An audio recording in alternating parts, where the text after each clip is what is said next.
This summer I took a week to go out towards the German border to continue tracking the Templar line.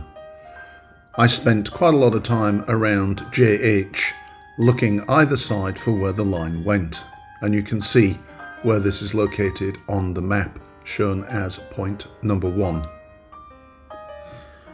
In today's video I'll be looking at these particular locations either side of JH in the order from 1 to 9. There's quite a bit to see in a short space of time, so do stay until the end, and if you like the video please do like, share and even give me some comments on how you find the video and the search for the Templar line in general.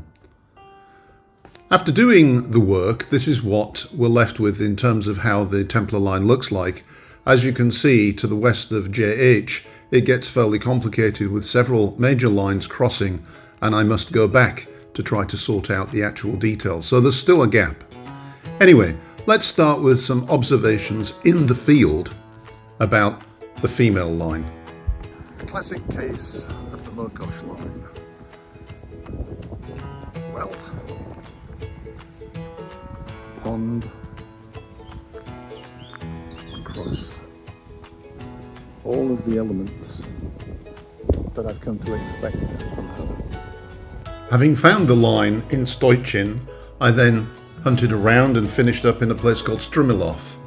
And actually the line doesn't go here at all. I didn't find the line, but I thought it was an interesting location, oldest record of which was in 1255, and the entire district is said to have been gifted by the wife of Jindrichuv Hradec to the Teutonic Knights. So potentially there is a link to the Templars in the area anyway. And this is the local chateau. I then went on to Aldrich, and here I found the Mokosh and Perun lines running either side of this beautiful little church, obviously relatively recent, and through these stones, and of course the Mokosh line in through this pond area. She does like water. From there I found myself tracking the line through to Blagiov, where again I found the female line passing through the church of St. Elizabeth, while Perun was found just down the street. This doorway is very old and dates back to around 1300. The church was built in the 1300s, but obviously renovated later. In continuing to search for where the line went, I come across this castle called Jindrichuv Castle at Hattin, which was built in 1767 as a hunting lodge, and is sited on multiple 25 pace wide lines, but not on the Templar line itself. From there I went in the direction of Novosedli nad Nejec, which is the other side of JH, and has a first record in 1359. It was a border fortress with Austria.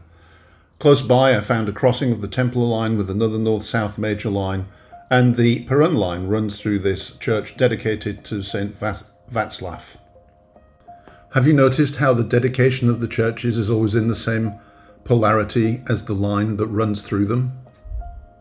This is the church at Vesely nad Luzhnitsi, the Church of Ascension of the Crosses. It's sited on multiple 25-metre lines, but it's not on the Templar line itself, but it's still of interest. I then continued on across country and found the lines passing through this backyard where someone has erected this pagan god or goddess statue and obviously venerates it still. Intriguing, isn't it, that someone would go to the effort of building a statue on a major energy line and then venerate it. And finally for today's video, I tracked the lines to Lomnitsa nad Luzhnitsi, where there was a castle in 1265, or first documented in 1265, and St. John the Baptist Church, which is the oldest part of the town. It was a walled city in 1382, and of course the Perun line runs through this church, and the female Mokosh line is to be found nearby. Once again, the lines and the dedication of the churches seem to agree. I took this picture because these cows were actually on the line, and it struck me that this may have been the way that the old people figured out where these lines were, just by looking at where the cattle and animals decided to spend their time. Thanks for watching, hope you enjoyed it. I'll be back soon with more.